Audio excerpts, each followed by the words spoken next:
चीनी कहावत इंतकाम के रास्ते पर निकलने से पहले दो कब्रें खोदे, एक दुश्मन की और एक अपनी। अफ्रीकी कहावत, अगर आप शेर के गाड़ से बच निकले तो अपनी टोपी उठाने वापस मत जाएं। रूसी कहावत, तुम मुझे बताओ कि तुम्हारा दोस्त कौन है, मैं तुम्हें बताऊंगा कि तुम कौन हो।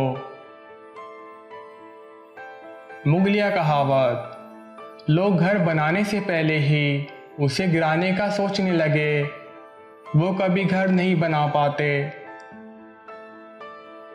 यूनानी कहावत, सफेद बाल उम्र की निशानदेही करते हैं, अकल की नहीं।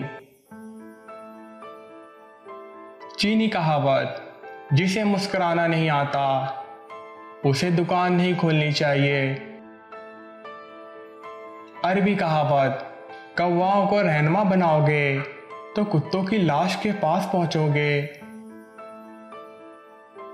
जापानी कहावत, रोती हुई औरत और बीमा पॉलिसी एजेंट पर कभी एतबार मत करना।